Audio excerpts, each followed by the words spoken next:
ಮಂತ್ರಿಗಿರಿಗಾಗಿ lobby ಮಾಡೋದಕ್ಕೆ ಸುಮಾರು 30ಕ್ಕೂ ಹೆಚ್ಚು ಕಾಂಗ್ರೆಸ್ ಶಾಸಕರು ಈಗಾಗಲೇ ದೆಹಲಿಗೆ ಫ್ಲೈಟ್ ಹತ್ತಿದ್ದಾರೆ.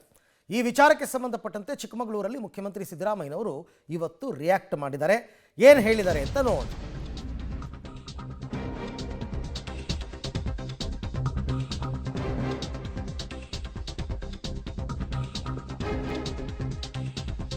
ಚಿಕ್ಕಮಗಳೂರಿನ ಎನ್ಆರ್ಪುರದಲ್ಲಿ ಮುಖ್ಯಮಂತ್ರಿಗಳ ರಿಯಾಕ್ಷನ್.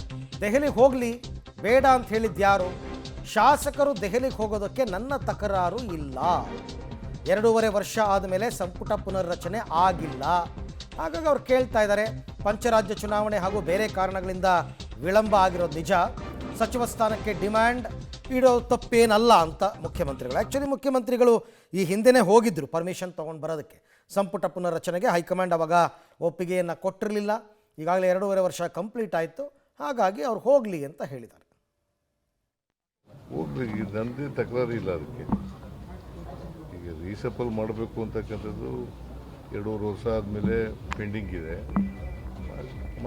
ನೀವು ಕೂಡ ಬಹಳ ದಿನಗಳಿಂದ ಪುನರ್ರಚನೆ ಆಗಬೇಕು ಅನ್ನೋದು ಕೂಡ ಇತ್ತು. ಆದ್ರೆ ಹೈಕಮಾಂಡ್ ಗ್ರೀನ್ ಸಿಗ್ನಲ್ ಕೊಡ್ತಾ ಇಲ್ಲ ಸರ್.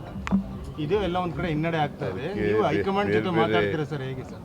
ಈಗ 5 ರಾಜ್ಯಗಳ ಚುನಾವಣೆ ಬಂತು, ಬಜೆಟ್ ಶಾಕ್ ಇತ್ತು, ಹಾಗಾಗಿ ವಿಳಂಬ ಆಯಿತು. ಸರ್, ರಾಜೇಗೌಡರಿಗೆ ಏನಾದ್ರು ಸಚಿವ ಸ್ಥಾನ ಸಿಗುತ್ತಾ ಈ ಬಾರಿ?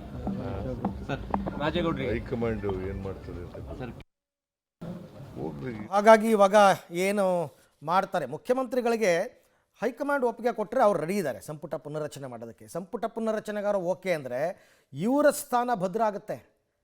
ಹಾಗಾಗಿ ಇವರು ಓಕೆ ಅಂತ, ಯಾರಿಗೆ ಹೈಕಮಾಂಡ್ ಯಾರಿಗೆ ಓಕೆ ಅಂತಾರೆ ಅವ್ರನ್ನ ನಾವು ಮಂತ್ರಿ ಮಾಡ್ತೀವಿ ಅಂತಕ್ಕಂಥ ಲೆಕ್ಕಾಚಾರನ ಮುಖ್ಯಮಂತ್ರಿಗಳು ಇಟ್ಕೊಂಡಿದ್ದಾರೆ. ಈಗ ಇವರು ಹೋಗ್ತಾ ಇದ್ದಾರೆ ಡೆಲ್ಲಿಗೆ. ಸೊ ಹಾಗಾಗಿ ಅದೆಷ್ಟು ಫಲಪ್ರದವಾಗುತ್ತೆ, ಶಾಸಕರು ಏನೆಲ್ಲ ಒತ್ತಡವನ್ನು ತರ್ತಾರೆ ಅಂತಕ್ಕಂಥದ್ದನ್ನು ಕಾದು ನೋಡೋಣ.